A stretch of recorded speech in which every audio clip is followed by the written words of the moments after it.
श्री हरि के चरणों में नमन। आज हम श्रीमद् भगवद गीता के अध्याय 1 के श्लोक संख्या 36 और 37 का अध्ययन करेंगे। निहत्य धृतराष्ट्रान् का प्रीतस्य जनार्दन पापमेवाश्रयेष्यामा निवेतानतान् ततायेन तस्मान्निहर्य वयं हन्तुं धृतराष्ट्रान् स्वबान्धवान् स्वजनं हि कथ्यं हत्वा सुखिनः श्याम माधव। अर्जुन कहते हैं श्री कृष्ण से, हे जनार्दन, इन धृतराष्ट्र पक्षी लोगों को मारकर हमें क्या लाभ होगा? यदि हम ऐसे आतताइयों का वध करते हैं तो हम पर पाप चढ़ेगा। अतः यह उचित नहीं होगा कि हम धृतराष्ट्र के पुत्रों तथा उनके मित्रों का वध करें।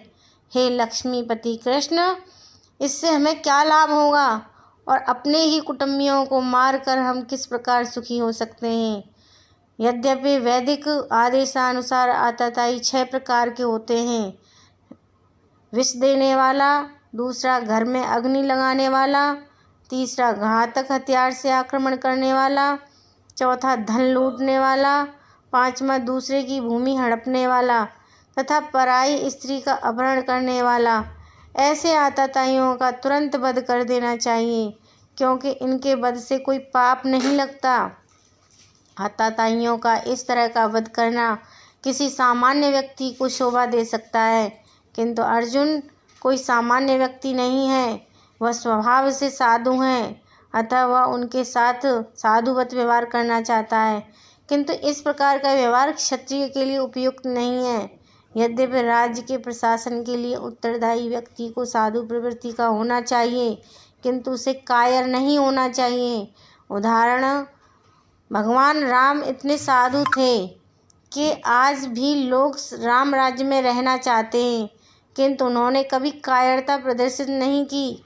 रावण आतताई था, क्योंकि वह राम की पत्नी सीता का अपहरण करके ले गया था, किंतु राम ने उसे ऐसा पाठ पढ़ाया जो विश्व इतिहास में बेजोड़ है।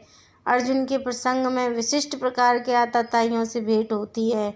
यह है उनके निजी पितामह, आचार्य, मित्र, पुत्र, पौत्र इत्यादि।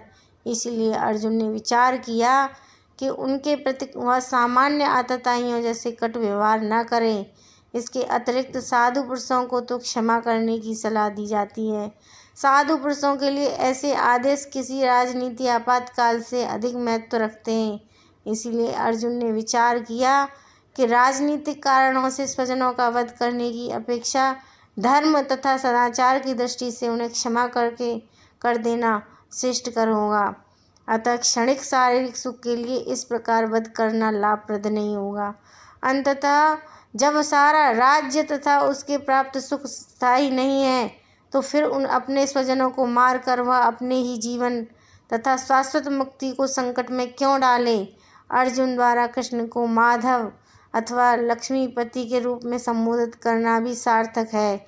वह लक्ष्मीपति कृष्ण को यह बताना चाहता है कि वे उसे ऐसा काम करने के लिए प्रेरित न करें जिससे अनिष्ट हो, किंतु कृष्ण कभी भी किसी का अनिष्ट नहीं चाहते, भक्तों का तो कभी नहीं चाहते।